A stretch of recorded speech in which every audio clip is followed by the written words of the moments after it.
अस्सलाम वालेकुम viewers, I hope आप सब लोग खैरियत से होंगे। आज की जो हमारी वीडियो है वो अबाउट मोंगरा है। हम मोंगरे उगाने जा रहे हैं। रेडिश पोड, जिनको हम कह सकते हैं रेडिश रेड टेल, रेडिश पोड कहते हैं, मोंगरे कहते हैं इनको। तो हम उगाने जा रहे हैं मोंगरे, और ये हैं हमारे पास मोंगरों के सीड।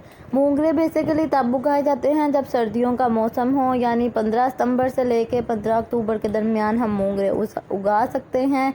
मोंगरों की जो सीडलिंग है वो कर सकते हैं। तो हमने मूली की सीडलिंग कर ली है। बेसिकली कहा जाता है कि जो मोंगरे उगते हैं वो अगर हम मूली लगी रहने दें तो जब मूली नीचे से गल जाती है तो उसके ऊपर से एक टहनी निकलती है जिस पर मोंगरे लगते हैं। लेकिन कभी मैंने मोंगरे ना लगे हुए देखे हैं और ना खुद कभी ग्रो किए हैं।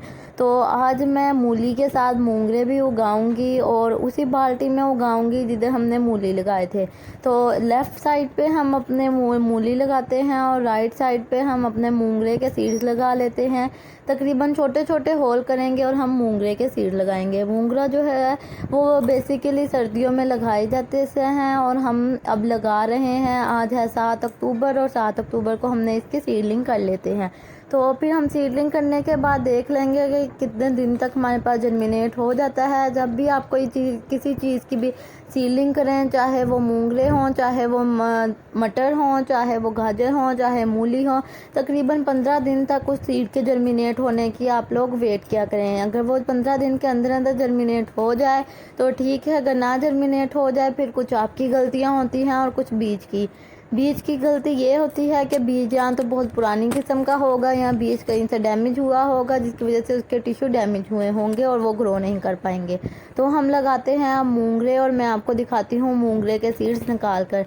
तो ये हैं हमारे पास मोंगरे के सीड्स जो बहुत ही प्यारे से हैं हमारे पास। इनको हम लगाएंगे मोंगरे के सीड्स को अपनी सॉइल के अंदर और तकरीबन हम 3 से 4 महीने के बाद हमने मोंगरे की हार्वेस्टिंग जो है कर लेंगे। मोंगरों के ऊपर जो फ्लावर्स आते हैं वो बहुत ही प्यारे से आते हैं और बहुत ही हैप्पी फीलिंग देते हैं मोंगरों के फ्लावर्स। तो हम इसके अंदर थोड़े थोड़े से फासले पर सुराख कर लिए हैं, बेसिकली उंगली के साथ किए हैं, और इसके अंदर हम 2 से 3 बीज रख देंगे ताकि जब जर्मिनेट हो, अगर एक बीज जर्मिनेट नहीं होता तो दूसरा हो जाए। अगर दोनों होते हैं तो उनमें से कोई एक बीज जो सबसे अच्छी शक्ल का है और सबसे हेल्दी है वो वाला हम रख लें और दूसरा जो है उसको हम उखाड़ दें।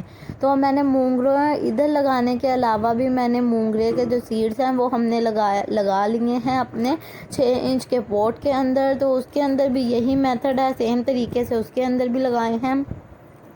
तो अब 7 अक्टूबर को तो हमने मोंगरे के सीड लगा लिए हैं और इसको ऊपर से पानी दे देंगे। अब हम वेट करेंगे कि कितने दिन के बाद हमारे पास ये मोंगरों के जो सीड्स हैं वो हमारे पास जर्मिनेट होते हैं और कितने महीने के अंदर हमारे पास जो मोंगरे हैं वो हमारे पास रहते हैं। तो ये है हमारे पास पार्ट 1। पार्ट 2 के लिए ज़रूर वेट कीजिएगा।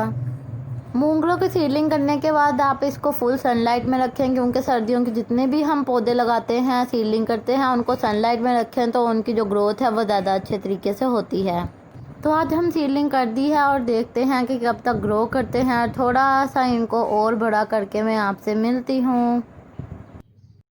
7 अक्टूबर को हमने लगाए थे मोंगरे के बीज, जो कि इस बाल्टी में लगाए थे और इस बाल्टी के अंदर अभी सिर्फ हमारा एक ही बीज जर्मिनेट हुआ है, जबकि हमने तकरीबन 6 बीज लगाए थे। तो उन 6 बीज में से अभी तक एक ही बीज जर्मिनेट हुआ है और आज हो गई है 12 और आज तारीख हो गई है 12 अक्टूबर। तो हमारा अभी तक एक ही जर्मिनेट हुआ है, जबकि छोटे पॉट में जिसकी मैंने बात की थी उसमें लगाया है, उसके अंदर सारे के सारे सीड जर्मिनेट हो गए हैं। तो ये है हमारे मोंगरे के छोटे पौधे जो कि हमने छोटे वाले गमले में लगाए थे जिसकी मैंने बात की थी। इसके अंदर जितने भी हमने सीड लगाए थे वो सारे के सारे जर्मिनेट हो गए हैं। तो ये है इस वीडियो का पार्ट 1। पार्ट 1 में मैंने आपको दिखाया कि हम कैसे लगा सकते हैं, किस सीज़न में लगा सकते हैं, सनलाइट मेथड और वाटरिंग का मेथड। अब इन पौधों को थोड़ा सा बड़ा करके पार्ट 2 में मिलते हैं। तब तक के लिए अल्लाह हाफिज़।